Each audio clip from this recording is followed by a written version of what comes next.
Bienvenue dans cette vidéo de la Maison du cinéma asiatique. Comme on l'a vu dans la vidéo précédente, l'exploitation se porte bien en Chine. Films de kung-fu, wuxiapian,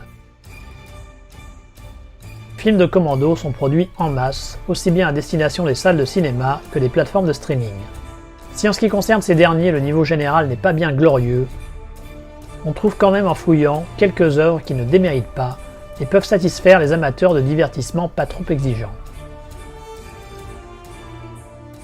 Les nostalgiques des vidéoclubs pourront d'ailleurs y retrouver une partie du plaisir que procuraient ces établissements en essayant de s'y retrouver dans les titres proposés, car entre les multiples retitrages et les affiches aguicheuses qui n'ont pas forcément grand chose à voir avec le résultat final, on a de quoi y perdre son latin. Dans cette vidéo, nous allons tâcher de mettre en lumière certains de ces films qui parviennent avec plus ou moins de talent à s'extirper de la masse.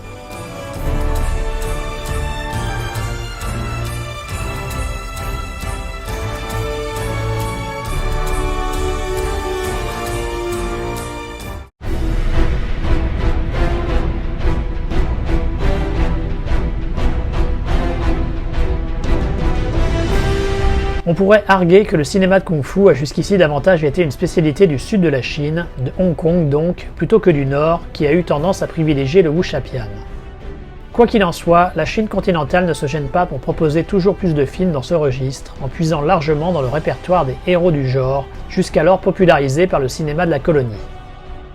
Parmi ceux-ci, on trouve Fok Yun Gap, ou Wo Yonjia en mandarin, déjà incarné par Jet Li dans Le Maître d'Armes. Dans cette version de 2020 réalisée par Liu Kaiyi et logiquement intitulée Kung Fu Master Wo Yonjia, l'expert en arts martiaux monte à la ville et aide un révolutionnaire à échapper à l'arrestation par des agents aux ordres de la dynastie Qing. Si Wo se montre prêt à donner un coup de main au révolutionnaire, on ne peut pas dire que le film le soit.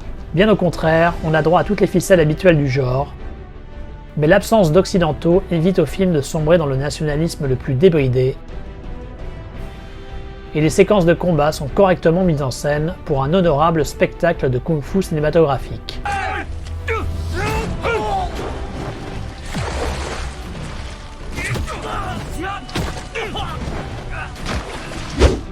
The Southern Shaolin's Hungry Eye. Fan Xiaowong n'a malheureusement pas réussi à s'imposer comme une star de kung-fu majeure,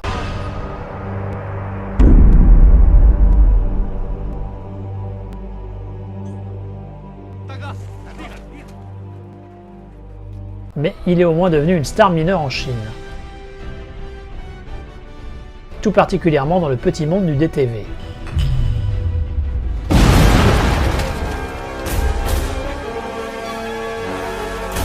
The Southern Shaolin's Hungry Eye de Weidong voit l'acteur hongkongais incarner un équivalent chinois de Jack Sparrow qui est trahi par son ancien bras droit et qui trouve refuge chez un petit groupe de moines Shaolin. Si l'aspect piraterie est hélas très peu exploité, et qu'on a droit à l'inévitable nationalisme bas du front si prévalent dans les productions chinoises récentes,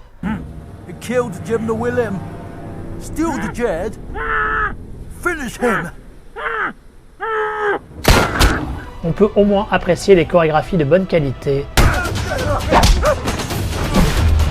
et un parcours moral positif chez notre Johnny Depp chinois.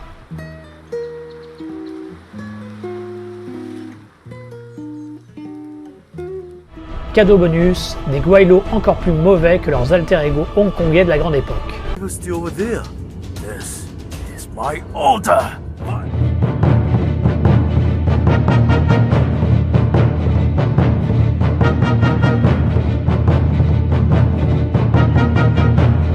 Le wuxiapian est incontestablement le genre roi du monde du DTV chinois.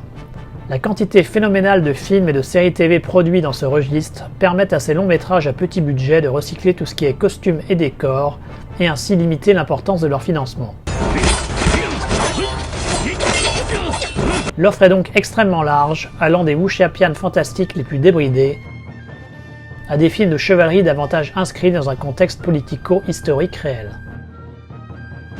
The Mad Sword est un honnête mix entre la critique désillusionnée du monde du Jianghu cher à l'écrivain Gu Long et l'esthétique plus rugueuse des wuxiapians chinois des années 1980-1990. Un chevalier détenteur d'une épée surpuissante tente de se faire oublier et de mener une vie tranquille avec son fils adoptif. Mais il est constamment sous la menace des autres membres du Jiang-Hu qui veulent faire leur marque dans le monde des arts martiaux.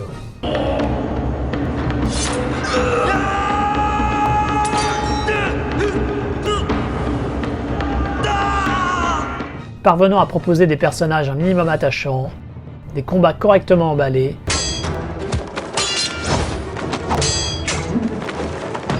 et une petite réflexion sur la vacuité de la quête de pouvoir, The Mad Sword est une œuvre tout ce qu'il y a d'honorable. The Emperor's Sword. Si vous préférez vos histoires de chevaliers avec le moins de fantastique possible, vous pouvez tenter votre chance du côté de The Emperor's Sword, où un groupe tente de ramener l'épée du premier empereur de Chine sur le tombeau de ce dernier. Très influencé par le héros de Zhang Yimou,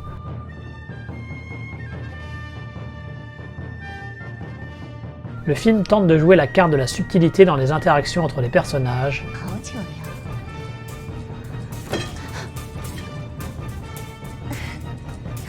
et une approche plus artistique dans la mise en scène des combats.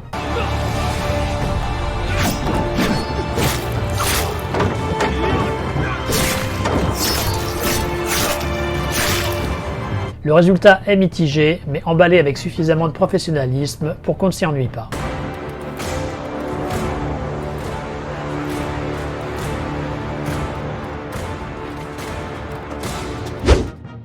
The Tai Chi Master. Contrairement à ce que son titre pourrait laisser penser, ce Tai Chi Master version 2022 n'a rien à voir avec le film de Yuen Woo-ping de 1993. Mais on n'est toutefois pas si loin de l'esprit des néo-wuxia hongkongais de la première moitié des années 1990, par ce côté fantastique assumé, ses affrontements aériens,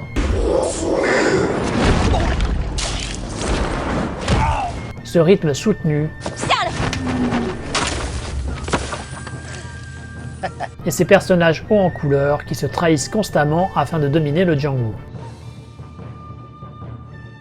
On a même droit à un ver à soie géant que Choi-Ark n'aurait probablement pas renié en son temps. On peut simplement regretter que les acteurs n'aient pas davantage de charisme, mais cela reste parmi ce que le DTV a pu proposer de mieux en matière de wuxia-pian.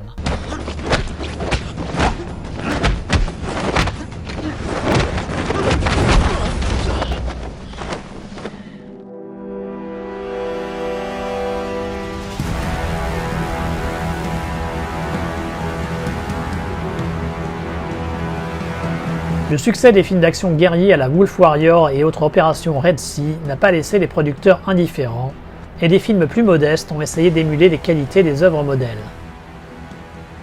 Dans ce cadre, la figure du sniper est particulièrement appréciée, peut-être parce qu'elle s'intègre particulièrement bien aux contraintes des petits budgets. Si vous aimez ce type de spectacle, vous pouvez jeter un œil sur le Sniper Tiger Unit de Wang Chaosheng, dans lequel une petite équipe de mercenaires doit escorter un convoi humanitaire dans un dangereux pays d'Afrique. Le scénario est minimaliste, les dialogues anglais approximatifs,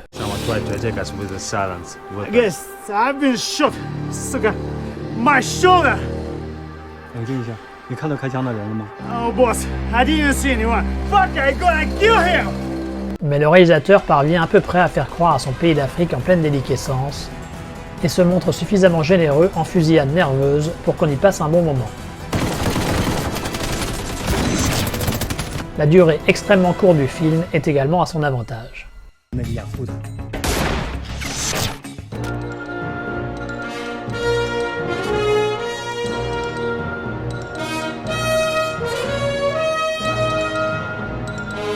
Dans le cadre de sa lutte contre la superstition, la censure chinoise est généralement hostile au fantastique au cinéma. Bien qu'elle ait assoupli sa position depuis son application stricte durant la seconde moitié du XXe siècle, elle demeure un obstacle pour les cinéastes qui doivent utiliser de divers stratagèmes pour y avoir recours. Simili-adaptation de classiques littéraires,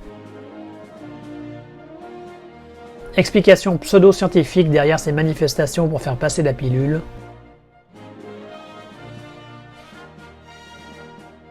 ou encore justification des éléments fantastiques comme étant de simples illusions.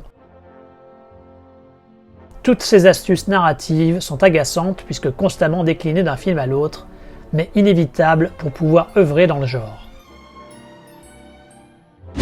Si la Chur Exploitation donne de piètres résultats en matière de kung-fu, elle aboutit à de plus jolies choses quand il s'agit de fantastique.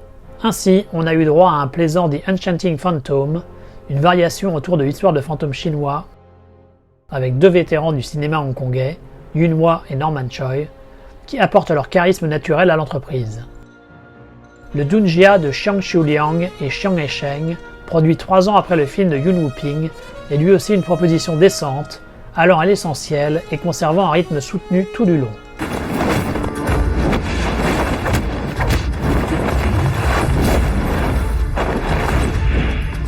Un des films les plus intéressants dans ce registre est l'ambitieux Demon Stealer Bureau de Wo Sui-chiang. Similaire à un Yin Yang Master, on a un bureau secret en charge de réprimer toute incursion des monstres et démons dans le monde des humains. Ils vont être confrontés à un arbre démoniaque avide de vengeance. La force du film, c'est son visuel, plus ambitieux que la moyenne des DTV chinois, avec une dose prononcée de steampunk. Même si certains des mécanismes tiennent plus du fantastique que du pseudo-scientifique revendiqué, cela confère au film une identité assez unique.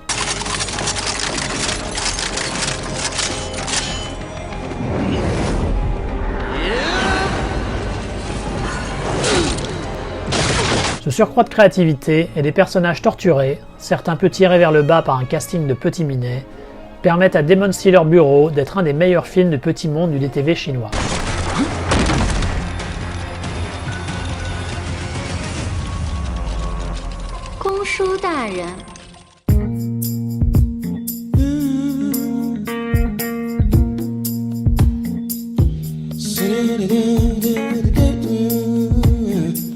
Tout comme le fantastique, la représentation du crime est un sujet très sensible pour la censure chinoise. Cela rend la production de films de gangsters particulièrement difficile et handicape logiquement les cinéastes et scénaristes pour proposer des œuvres ambitieuses. Ils doivent donc avoir recours à un certain nombre de ficelles scénaristiques, comme en plaçant l'action dans le sud-est asiatique, dans le passé colonial de Hong Kong, ou dans une ville à l'existence indéterminée. Si vraiment vous êtes en mal du genre, vous pouvez toujours jeter un œil au Back on the Society de Chen Ximing. Ce remake non avoué du Deliver Us from Evil de Hong Wan-chan voit un Jordan Chan fatigué tenter de sauver sa fille des mains de trafiquants d'organes, tout en devant échapper à un Sam Lee vengeur.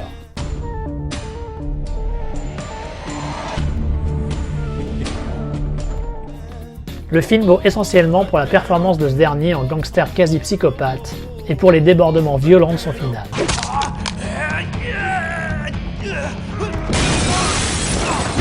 Si vous aimez les remakes chinois de films coréens, vous pouvez également jeter un œil sur Angry Scalper, réalisé par Guo Yulong, reprise officielle cette fois du film Unstoppable, avec le Bud Spencer coréen Ma Dong-seok dans le rôle principal.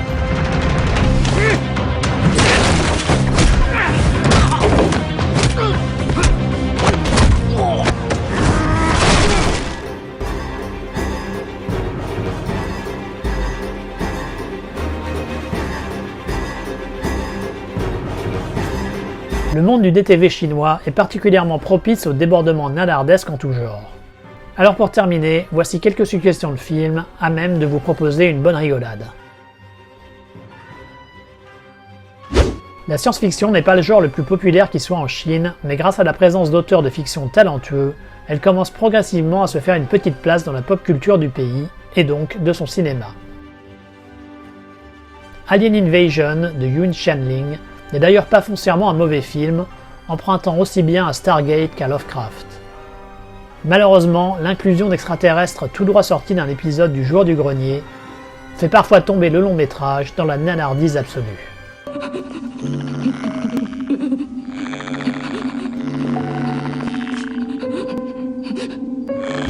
Un des phénomènes les plus fascinants de la croissance du DTV chinois est de voir le développement inattendu de films de monstres. Serpents géants, crocodiles gargantuesques et autres araignées mutantes, on a eu droit à toutes les combinaisons possibles. Malheureusement, les cinéastes semblent à chaque fois avoir comme référence les productions Asylum plutôt que les Dents de la Mer. C'est le cas dans l'indigent Crocodile Island, où un petit groupe de naufragés d'un crash d'avion doivent survivre à la menace de tout un tas d'animaux géants, dont le crocodile titre. Personnage insipide, SFX affreux, il n'y a rien à sauver dans le film de Simon Zhao et Xu Shixing. Mais on peut trouver encore pire comme Snake Free Dinosaur vs Python de Lin Zhenjiao, où un groupe de touristes chinois est sous la menace de multiples Indominus Rex et ne peut compter que sur l'aide d'un serpent géant ami des enfants. Les amateurs de Jurassic World seront aux anges. L'ultranationalisme est une caractéristique hélas incontournable du cinéma chinois récent, aboutissant à la présence de personnages d'étrangers extrêmement cartoonesques dans leur cruauté.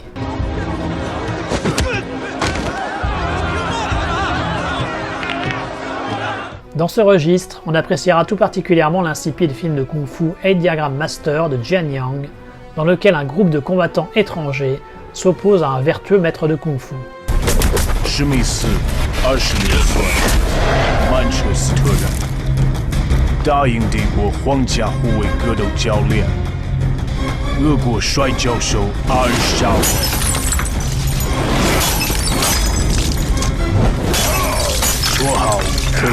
On appréciera tout particulièrement le dernier d'entre eux, une version au rabais de L'Homme sans nom des westerns de Sergio Leone.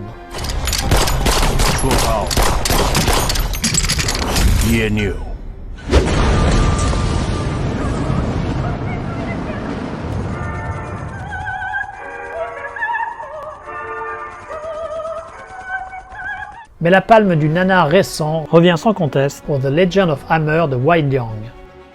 Dans cet étrange film post-apocalyptique, deux factions s'opposent pour le contrôle d'un puissant artefact technologique permettant la domination du monde. Digne des Suman Max italiens et philippins de la grande époque, matiné d'un peu du Assault Girl de Mamoru Oshii, le film est un bordel sans nom, mal foutu à tous les niveaux, et qui laissera perplexe jusqu'aux spécialistes du nanar les plus chevronnés.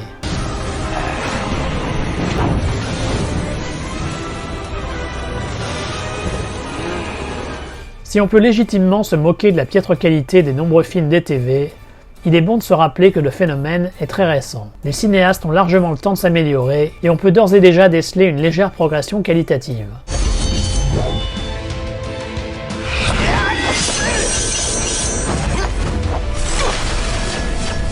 En outre, cette présence massive est un bon moyen pour la Chine d'étendre son influence cinématographique et son soft power à travers le monde. Car si ces films ont un impact extrêmement limité en Occident, ils savent trouver leur public dans d'autres régions du globe. Rien que sur YouTube, ils obtiennent régulièrement des centaines de milliers de vues. Assurément, le phénomène est amené à s'amplifier et mérite d'être observé de près. Je vous souhaite une bonne exploration du monde ô combien cruel des films vidéo chinois.